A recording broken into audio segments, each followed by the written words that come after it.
Every Squid Game character is scary in their own way, but some of them are completely terrifying. From soulless killers to the ones who disguise themselves as your friend, I'll be going over the scariest Squid Game characters, starting with one of the most disturbing.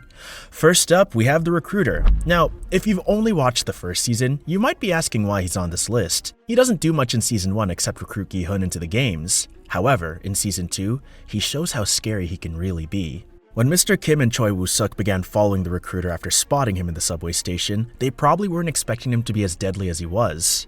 After attempting to ambush him in an alley, they end up regretting that decision as the Recruiter knocks out and kidnaps both of them. This is where the Recruiter really shows his psychopathic side. He forces them to play rock, paper, scissors -1, with the loser being forced to play Russian roulette. He even makes them wear gags shaped like dog bones. Eventually, Mr. Kim ends up sacrificing himself for Woo-suk, and the Recruiter lets them go.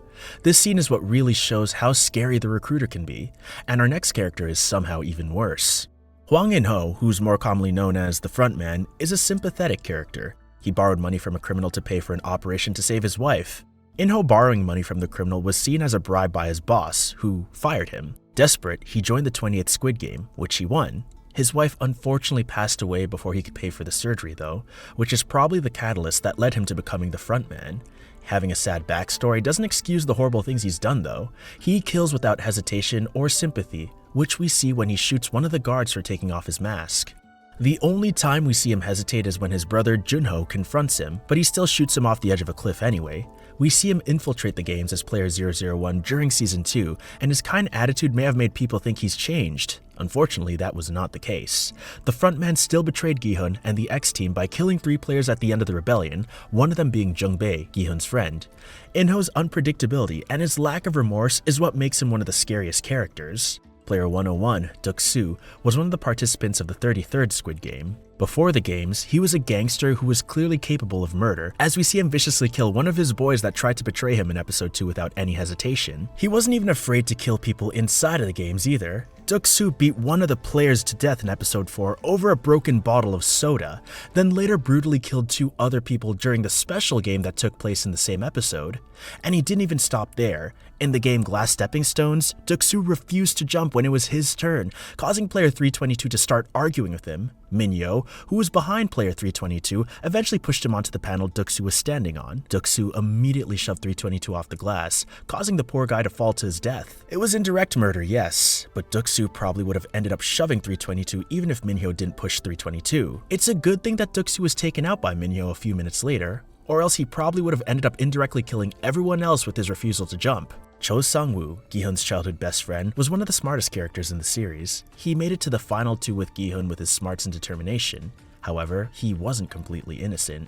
One of the scariest things about him is his great intelligence. After being told by Se-byuk that the next game involved sugar, he was able to deduce the game would be Dalgona after seeing the shapes on the wall. He was able to manipulate Ali into practically handing him the win in marbles, something that a character like Gi-hun probably wouldn't be able to pull off. He also wasn't afraid to kill if it meant saving his own life. When the game Glass Stepping Stones was being played, he shoved player 017, the glassmaker, off of his panel for taking too long. If he hadn't done this, the glassmaker might have taken too long to decide and the time could have ran out.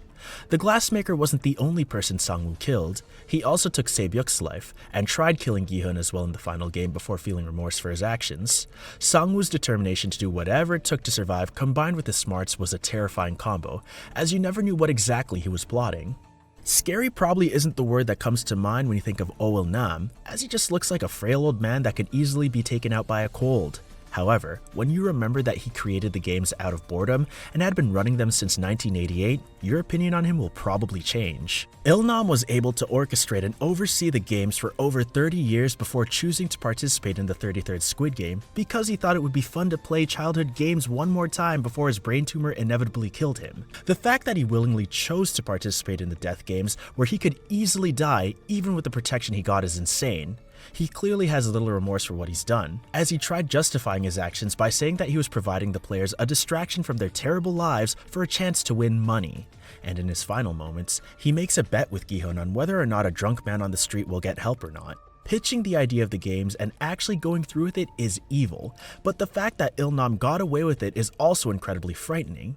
If Il-nam was able to get away with this, who knows what else he could have pulled off.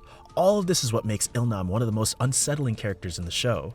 Season 2 introduced one of the craziest, most unpredictable characters in the show, and his name is Thanos. Thanks to the drugs hidden inside of his necklace, Thanos would act wacky and sometimes do things that led to the death of others. For example, Season 2 Episode 3, in Red Light Green Light, Thanos starts flirting with player 196. When red light is called, Thanos points out that a bee landed on her, causing 196 to begin freaking out. Unfortunately, her movement causes her to be shot right in front of Thanos. Thanos is visibly shaken and goes straight for his necklace to get his drugs once green light has been called. Once he takes them, he becomes a completely different person. He pushes 3 players in front of him, causing them to be shot. Thanos doesn't seem to feel bad for them, and starts doing crazy stuff like jumping around and clicking his heels in the air.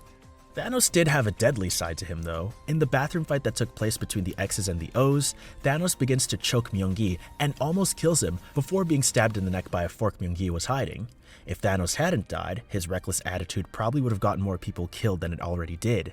Thanos' unpredictability, along with his lack of care for others, is definitely the scariest thing about him. Speaking of Thanos, our next person is his most loyal follower, Namgyu. Namgyu was one of the people who invested in the cryptocurrency Dalmatian that was promoted by MG Coin, which turned out to be a scam. He joined the games because of this, where he ended up joining Thanos' crew and participating in ragging on Myung-gi with Thanos. Constantly bullying the YouTuber isn't what makes Namgyu so scary though. It's the way he could viciously kill without a second thought.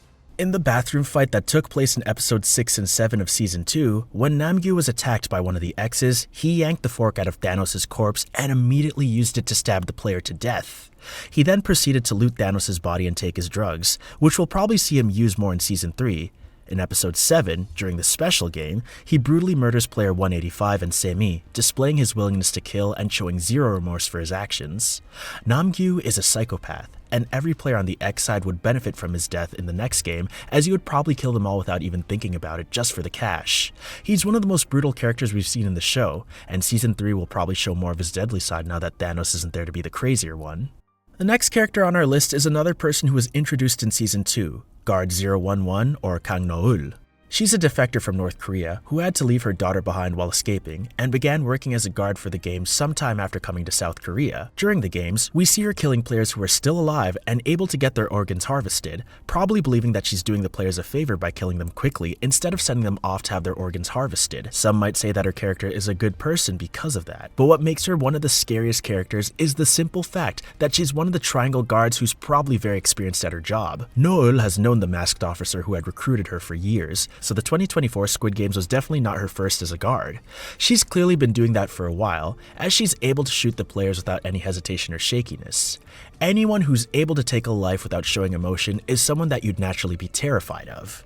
Sure, she's one of the more sympathetic characters on this list, but that doesn't make what she's capable of any less scary. Captain Park, the guy who found Junho after his brother shot him off a cliff, seemed like a nice guy at first. He recruited Junho from certain death and helped him in his search for the island, even motivating him when Junho thought of giving up. However, he wasn't actually as kind as he seemed. In episode 6 of Season 2, Junho and some of his men explore an island in search for the game's headquarters while Captain Park and Woo-suk watch from the drone. They find a trap door, but when one of the men opens the door, it explodes, killing one of them. How exactly was this trap set? There was only one possible answer as to how their location was known: Captain Park, the informant. He's also the one who tipped the people in the games off about the tracker in Gi-hun's tooth, which was bad enough, but his scariest moment yet was when he killed one of the men on the boat. The man had seen him tampering with the drone, and Captain Park quickly killed him before he could do anything about it. The fact that he was able to casually murder like that is terrifying enough, but the fact that he's an informant is almost as bad. He could keep on telling the people in the games about the locations of the islands the crew were going to search, and traps could keep on being set up for them to kill them off one by one. The worst part is that nobody even knows about his betrayal. He's a huge threat to the whole crew and could very well cause the deaths of everyone on the ship with one message to whoever hired him. The next person probably isn't someone you'd expect to be here. Sonyo, the shaman lady from Season 2, was one of the creepiest and most annoying characters from this season. When Gi-hun first wakes up in his bunk in episode 3, he sees Sonyo smiling at him creepily and is visibly freaked out. They later have a conversation where she reads him and says he has bad karma, which freaked him out even more. Saying weird things isn't the only scary thing about her though. She was able to brainwash two players, player 306 and player 006, into becoming her minions. She even convinced player 006 to switch her vote from X to O, which caused the votes to be tied in the last voting session before the special game. Getting two people to follow her around doesn't seem like much, but if the next game is similar to Mingle and players have to get in teams, having two allies with her could end up greatly assisting her, especially since they'll probably do whatever she tells them to do without any questions. Her uncanny ability to read people and their emotions is also scarily accurate, as in her conversation with Gi-hun she's able to decipher what he's feeling with just a look. Creepily staring at people and getting minions to follow her around isn't the scariest thing, yeah, but she's definitely one of the creepier people in this season. Last but not least, we have the VIPs. The VIPs are the ones who funded the games and bet on the players. They're horrible people and lack morality, as they watch the games every year as a form of sick entertainment with no sympathy for the people dying. One of the most hated characters in the show is probably the Panther Mask VIP from what he tried to do to Junho when he was posing as a waiter. The reason why the VIPs are so scary in the first place is simple.